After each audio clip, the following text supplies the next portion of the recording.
Welcome to Common Ground, everybody. Today I am joined by a very special guest, Mr. Jorge Ramos. I'll let you introduce yourself, but we are focusing on immigration today and how we can bring the world together and understanding a very interesting perspective from an immigrant on what it means to be one in the United States in 2025. So thank you so much for joining me. Thank you, Luca. Thanks for having me. So just a quick kind of background of why I started. I started Common Ground in April of this year, actually. And it came from the idea that I grew up in Madrid, so I spent like 8 years growing up in Madrid, and then I was in London last year, and now I returned to Miami, but I'm originally from here. Mhm. And I found that I had friends from all over the world with incredibly different perspectives than my own, and yet we could still have normal conversations, not yell at each other, and find commonalities in our thinking, right? And I was like, well, why can't politicians do this? Why can't adults do this? And how can we make it so our generation is less polarized and can come together instead of, keep dividing each other? So I that's think it's a great idea because exactly what you're saying is what we're seeing with the government, Democrats and Republicans. They cannot even get in the same room to find common ground just to open the government, for instance. exactly, Yeah. exactly. So for starters, you know, many immigrants in the United States right now live with fear, not only of deportation, but of the lack of rights and so many infringements that are being kind of put on them by the Trump administration. So, how do we begin to genuinely alleviate that fear? What can we tell immigrants in the United States, and what do you think the reality is for for being an immigrant right now in the US? Right now, it's incredibly difficult to be an immigrant in the United States, and especially if you're an undocumented immigrant, that's even more difficult. I was seeing the latest numbers by the Pew Center. There are about 14 million undocumented immigrants in this country, and they are here, Luca, because they are feeding us, because they're helping our families, because they're doing the jobs that nobody else wants to do. And the idea for the last since 1986 to maybe a couple of years, the idea was that we could legalize them. And I'm not talking about those who are criminals or rapists or terrorists. We have nothing to do, we have absolutely nothing to do with them. But the vast majority of immigrants in this country don't have a criminal record and they deserve to be in this country. So we had two very different options, either to legalize them, as many have tried since 1986, or just to persecute them. And unfortunately, what we're seeing right now in the country is that they are being persecuted, families are being separated, raids are happening all over the country. I've been traveling all over the United States for the last couple of weeks.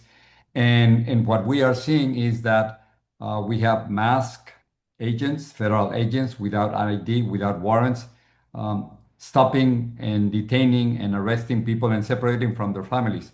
So that's where we are right now. And unfortunately, there's no conversation, no proposal, no plan to stop this. So I think, look at that, we are right now in the middle of the storm, in the middle of a very difficult problem to solve right here in the United States. And at the end, I mean, I'm an immigrant, and I truly believe that at the end, this country will do the right thing.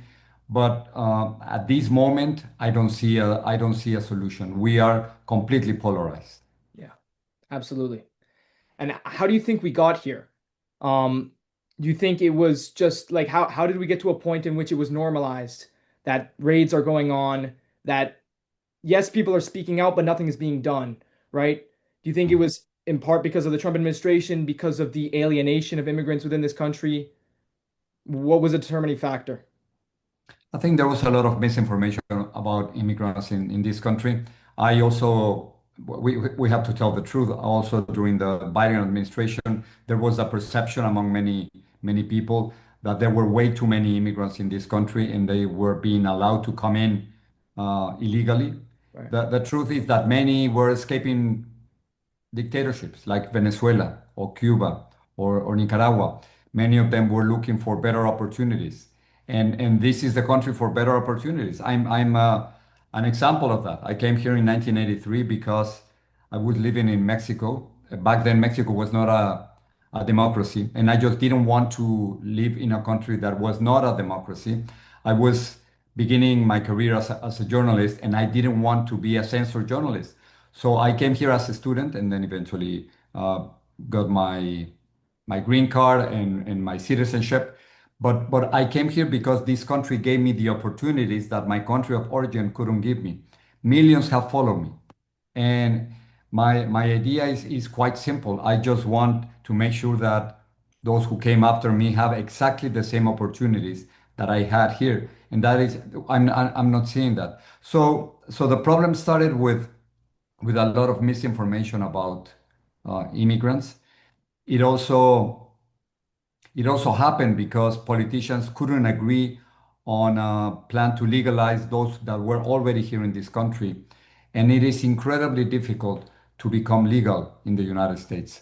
So it wasn't just one thing, but after the election of President Trump, then he promised the largest deportation operation in the history of the United States, and that's what we're seeing right now. Precisely. Yeah. I think I was just watching some of your older clips and older videos, and I'm sure many of the audience members have seen this as well. It was incredibly viral. And 10 years ago, when Trump was running his first campaign, there was a very viral clip of when he kicked you out of the questioning room, right? That was in Iowa when you were working for Univision. And he was incredibly disrespectful, and it was an entire scandal. And upon you leaving, I believe it was either somebody from the Trump administration or a Trump supporter that said, "Go back to your country," right? And He said that. sorry, He said that. Donald Trump said that. that Go. too. Exactly. He actually said go back to Univision, and many Right. people, of course, interpreted that as saying go back to your country, go back to Mexico. Yeah. Right. Precisely. And at the time, I believe I saw an interview with you and Anderson Cooper on CNN, and just absolutely astonished at what a horrible thing it was to say. But I feel like we've almost reached a point where it's become normalized to deliver hate speech and to be so disrespectful to people from other countries because of the policies in place and because of the administration, and kind of all the, in a way, inflammation that's been going on in this country. So, it's astounding how we've gotten here and But how remember, also a U.S. citizen. exactly. Actually, what happened in 2015, Donald Trump had said that Mexican immigrants were criminals and rapists. I'm a Mexican immigrant, and I knew that what he was saying was not the truth. So what I did is what many other journalists would have done. I wrote him a handwritten note. I sent it FedEx to his office in New York City, and instead of just forget about it or just calling me or arranging for an interview, he published my letter with my cell phone number on it. So I started getting hundreds and hundreds of calls and texts of people, some of them supporting me, some of them criticizing me, some of them asking for jobs. It was really, really interesting. So what I did, Luca, is that I followed then candidate Donald Trump, and I found him in Dubuque, Iowa. So I brought my whole team, and then when there was a pause during a press conference, I stood up and I said, "Mr. Trump, I have questions, many questions," and he just didn't like the fact that he hadn't called me, and I kept on asking my questions. I was going to say that what he had said about Mexican immigrants was wrong, was a lie. I wanted to say that he couldn't build a 2,000-mile wall between Mexico and the United States that Mexico would pay, that it was simply impossible, and that he couldn't back then. There were about 11 million undocumented immigrants, and that he couldn't deport 11 million undocumented immigrants from the United States. He just didn't like that. So instead of answering my questions, he called his bodyguard, and the bodyguard, while I was saying I have the right to ask a question, the bodyguard pushed me out of the press conference. So back then, many people believed, and I did believe, that it was an attack on freedom of the press. What many people don't realize is that I was allowed to come back into the room. Probably they had realized they made a mistake, and they allowed me to ask him questions for about 50 minutes. And I think we had a pretty intense but good conversation. But at the end, the headline was precisely that I had been kicked out of that press conference. And I said, we have to be careful because in democracies, you might not agree, but in democracies, you have a conversation, and this is not a conversation. Many people didn't believe me, and look where we are right now in 2025. Exactly. Where we can't have a conversation at all.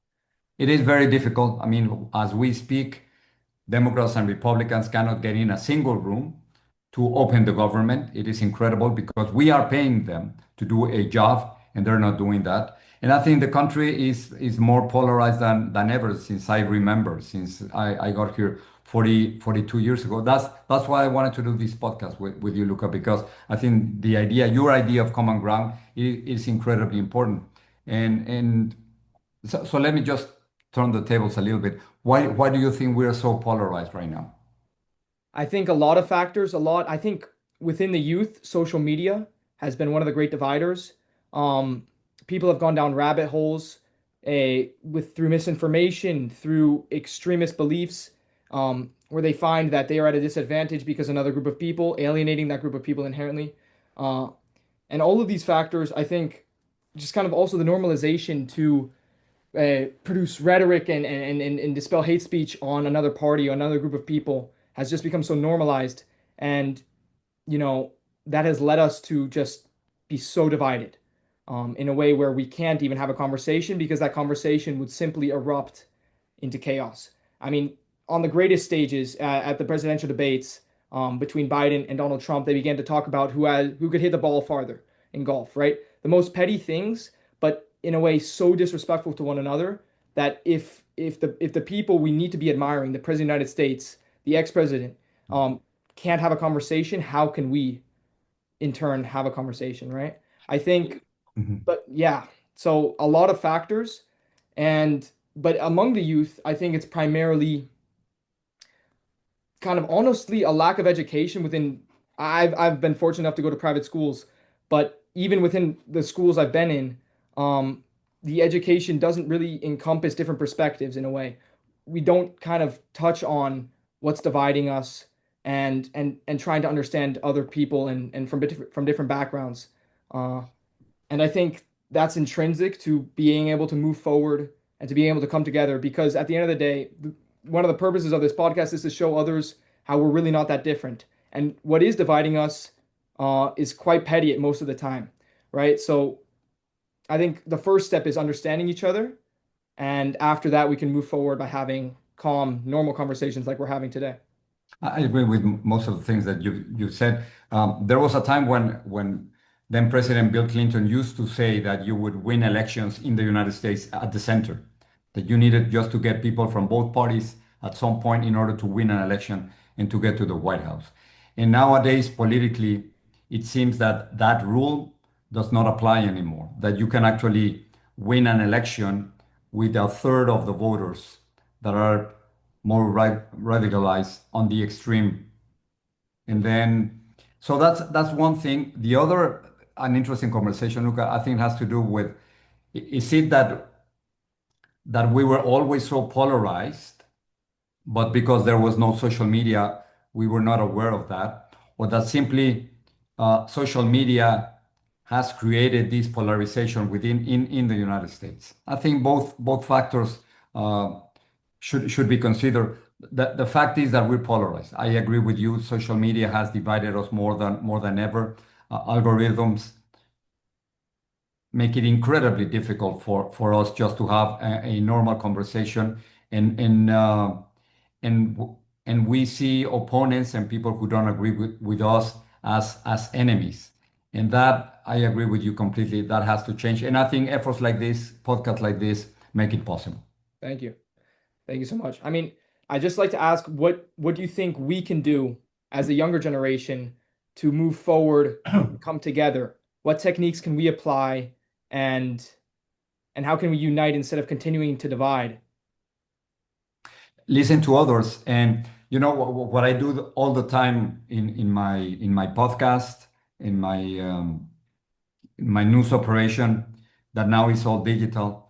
It is that I'm always trying to find different points of view and even points of view that then don't agree with what I think, and to have that conversation with those that you might think are your opponents, I think is incredibly healthy and it is incredibly important. I would start like that. I would promote more podcasts and possibilities like this one, like the one we're having, and and travel a lot. I mean, you've been all over the world, right? Yes. Yeah. And I think that that's incredibly important. Read a lot, travel, write, get in touch with other cultures, Yeah. be curious. Those things really help to to try to understand that at the end we're all human beings. Uh, Exactly. there was a song, I think it was Sting, and I'm so sorry that I'm just showing my age at this moment. But part of the song said, "I hope the Russians love their children too." There was a time during the Cold War when obviously the USSR and the United States were at odds, and the idea that we were so afraid back then of an atomic war. And the idea that Russians love their children too, and that we love our children too, I think it's incredibly powerful because at the end, in the essence, we're just human beings. So I would encourage you, Luca, to continue doing this and others to continue doing things like this. Oh, thank you so much. Yeah. I think also, like you were saying, just understanding different perspectives, hearing different voices. It's like people like to say, you are who you surround. You are the five people you surround yourself with, right? So Mm. try to make those five people be very different because if they're all the same kind of person, if they're all conservative, you're going to be conservative. But if you have a conservative friend, if you have a liberal friend, if you have a socialist friend, you begin to understand different perspectives and kind of everybody comes together in a way. And I think that's incredibly powerful as well. So you were telling me that you lived in Spain and Great Britain before coming to the United States, right? Exactly. What have you learned from those trips, from I've those learned experiences? that what fascinated me originally was that the wealthy, primarily in Spain, are very conservative.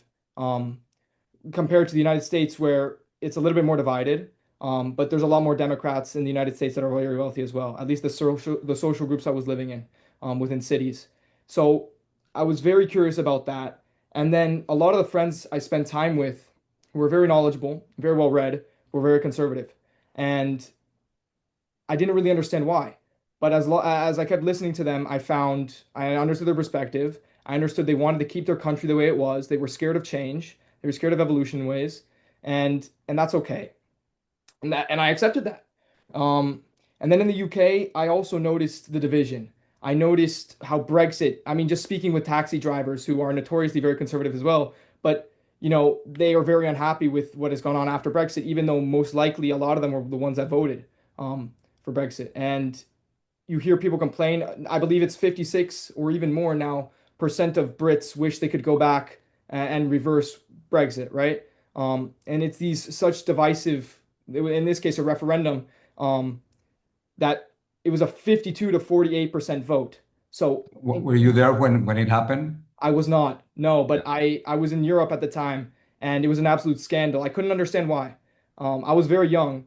This was in 2020 or 2019, and it occurred in 2020, and I just couldn't understand it. But now seeing their perspective, seeing that they felt a fleeting sense of national identity within Britain, it kind of begins to make sense. But then also seeing from the other side why they felt they couldn't lose ties, they couldn't lose the trade ties, and now we see their economy kind of almost reaching a stage of stagnation, which is unfortunate. Um, But you were saying about how to create more communication, and right. I think the European Union is a beautiful example of what things could what we can do together. At some point, I still remember a couple of decades ago there was a conversation of having a similar kind of union between the United States, Canada, and Mexico. Of course, it never happened. But what the European Union did, I think it's an incredible example of what you can do with cooperation, and that's why Brexit was so important because somehow they decided they just didn't want to be part of that conversation. And now, when you talk to a lot of British people, they might say that was a mistake, and that had people, if people had the opportunity to vote again on that, it would be a completely different result. But I think the European Union is a fantastic idea, a fantastic experiment on what we can do together. Yeah.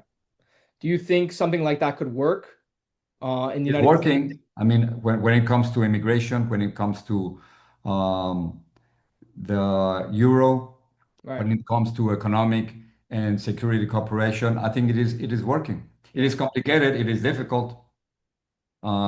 It's expensive, but I think it is working. Absolutely, absolutely. Yeah. And they found a way to bring such distinct perspectives, such distinct cultures together under a single entity, and that entity doesn't necessarily, of course, they take votes, they pass their decisions, but at the same time, it kind of encompasses the general, of course, it encompasses what their desires are, which is great.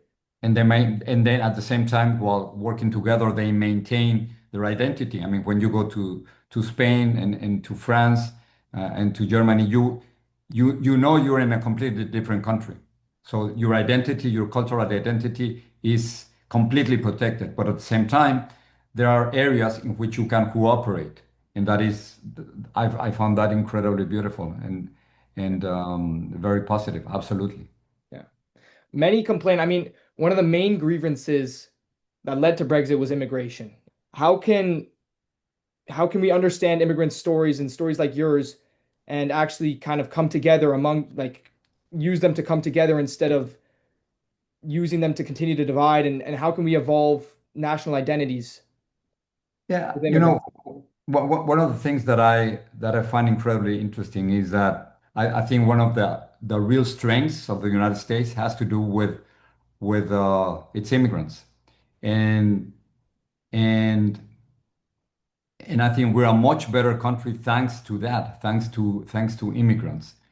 That the fact that many people now believe that uh, immigration should be reduced or controlled, it is, from my point of view, goes against what all the lessons that we've learned from immigrants in other generations.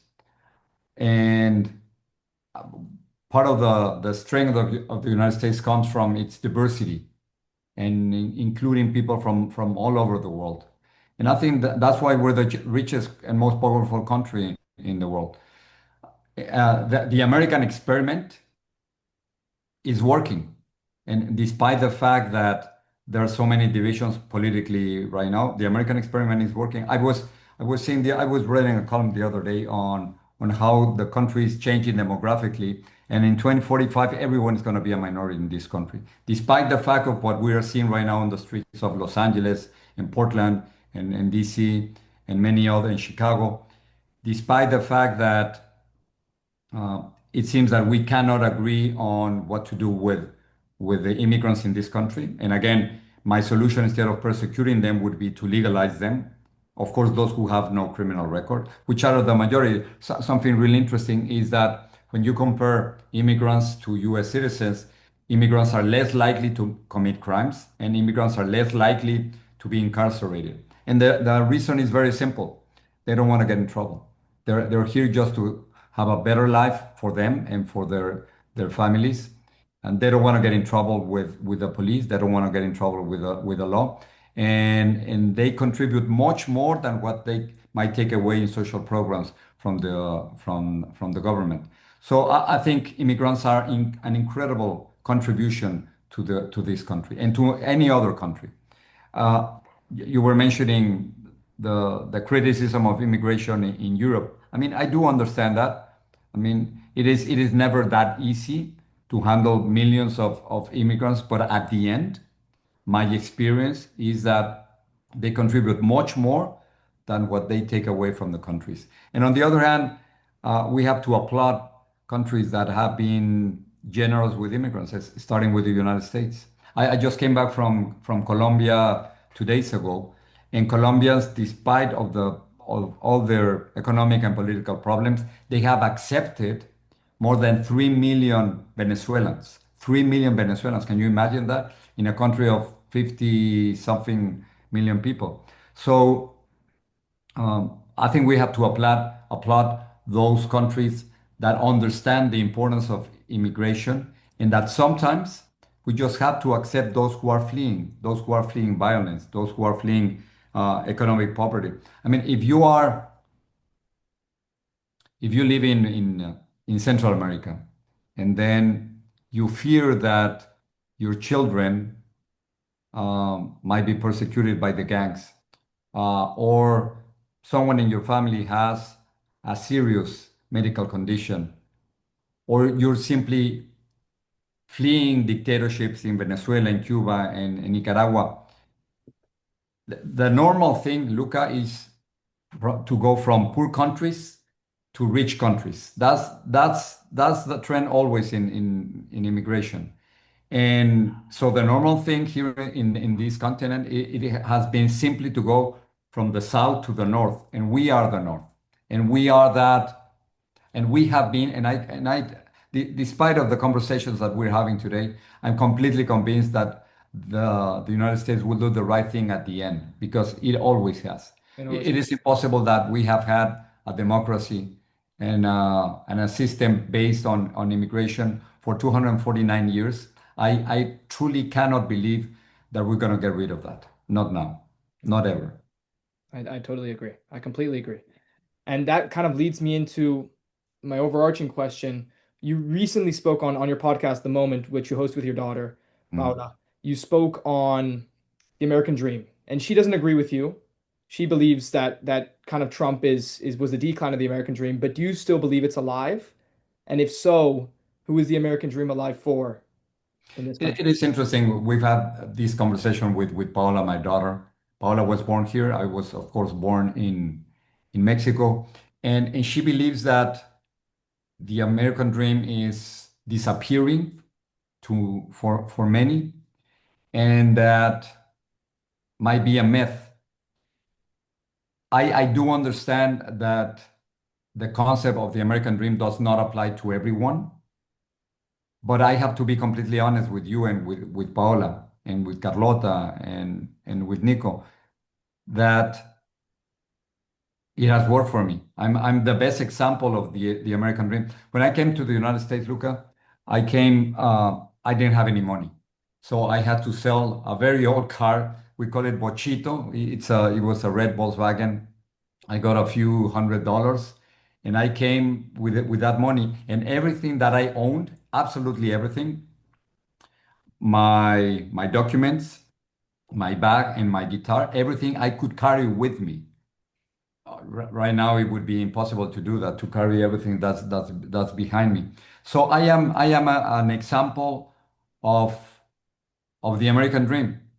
So even though I do understand that Paola is criticizing what's happening in this country, and that how can we talk about the American dream when we see the raids of federal agents against other immigrants? At the same time, I have to be honest with myself and tell you it worked for me.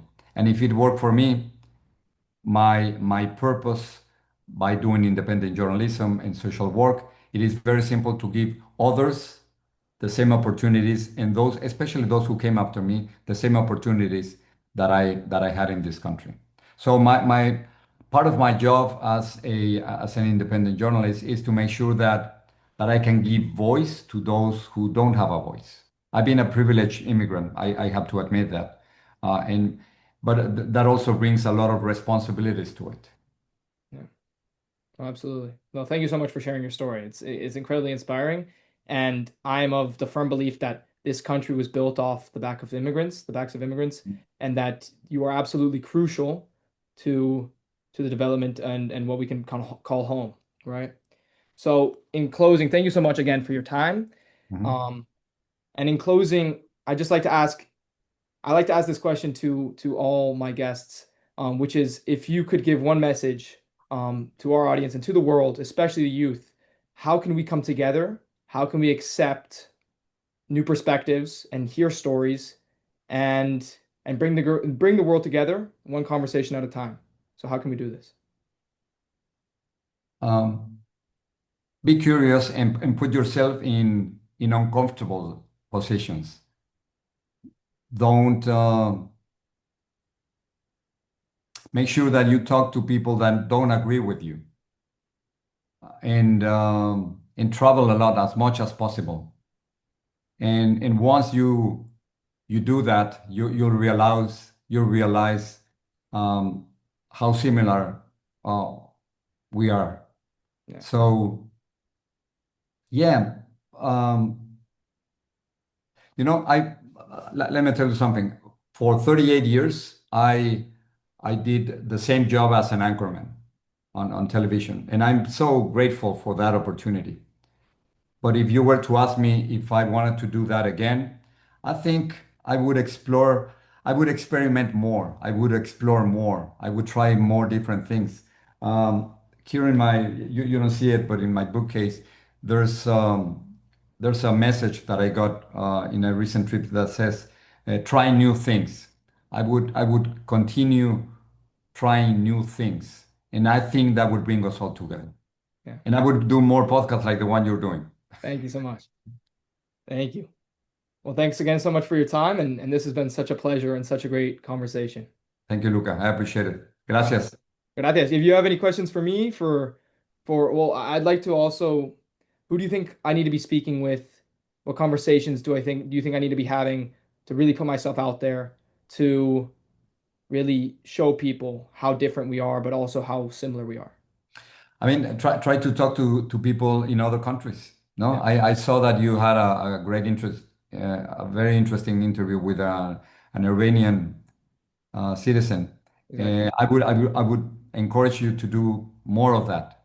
Yeah, Expose yourself to people from all over the world, and especially with those who don't agree with you, yeah, and have a conversation like this one. precisely. Yeah. Thank you I so much. think you're doing the right thing, Luca. Thank you. You're on the right track. Don't worry. Thank you. This was such a great experience. Thank you so much. This was Thank great. you. I appreciate All it. right. See you soon. Bye. Have a great evening. Bye bye. Okay, bye.